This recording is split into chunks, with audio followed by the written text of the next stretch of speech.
Hi, welcome to the Collectible Show. My name's LaPedis, and this is a show all about collectibles, how to find them, how to take care of them.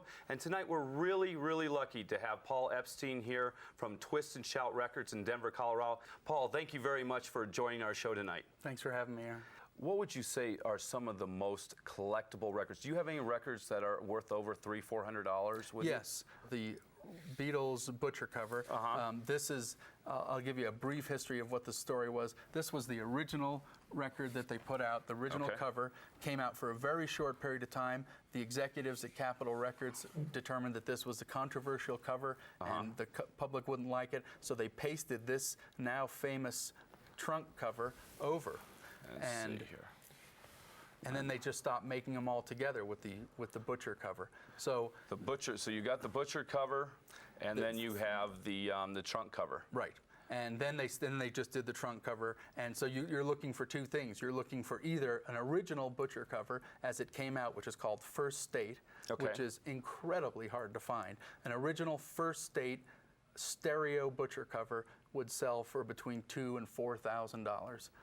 And then they did the paste over, which is called the Second State, also very valuable. And the way you can tell that it is, let me just give your viewers a little secret here. You can maybe see right here, there's a V.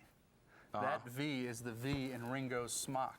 That's how you can tell you have a real Butcher cover. All right, so you look for it, and you can lightly see it. You can lightly see it. I don't know if they can see it on camera, but you can see there's a V there lightly underneath. Yeah, and I'm picking it lightly on the monitor, so good chance that's what they need to look for. That's what you need to look for. Let's talk about, tell me how important condition is on value of a record.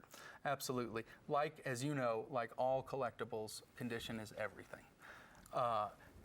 On a record like this, where someone is looking for the cover, the condition of the vinyl itself is really pretty unimportant. People are looking for the artwork on the cover. Almost any condition on a Butcher cover is valuable. But the more damage there is to it, such as ring wear or torn cover or split seams or any kind of mark on it, detracts from the value. And with records that are a little less famous in terms of artwork, where people are actually looking for the music, it's even more important that the record itself is in good shape. Okay, let's, if we can go to, I'm going to be able to pick this on up. What about the inside of the record? Because I know a lot of these have sleeves.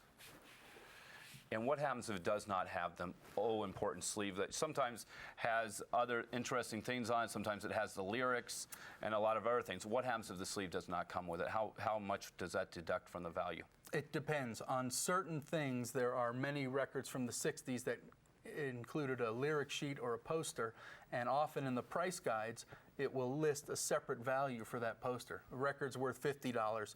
Poster itself is worth $20, so together they're worth $70. So often with anything original like this, and this is an original, you can tell it says Capital 66, which was the year this came out. This is an original sleeve that came with it. It always helps to have the original packaging. Okay. Let's go to another great record that I see that you have, and it's on the Metallica. Oh, one. yeah. And it's autographed. Yeah, this is an interesting phenomenon in collecting, and it's something that people should be aware of and alert to. Okay. Autographs are a very complicated can of worms. This is a record I just recently sold for over $100. I had authentication via a picture of the person who had it autographed standing there while they were autographing it. Almost always with autographs, you want some kind of authentication to prove that the person whose autograph is on there did indeed sign it. And it's not always easy to get.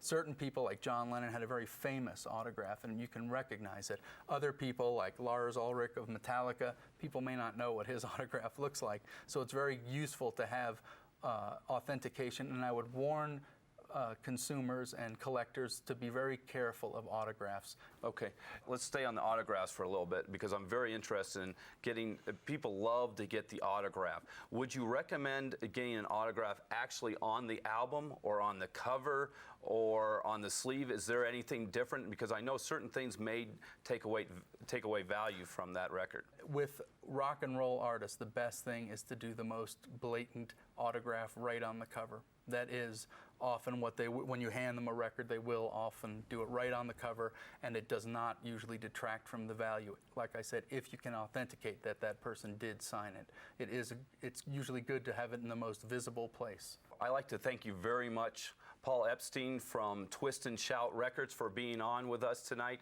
in Denver, Colorado. It's a great show. I think we learned all about it, and always make sure buyer beware when you're buying anything. Use a credit card. Make sure you get everything in writing. Keep collecting.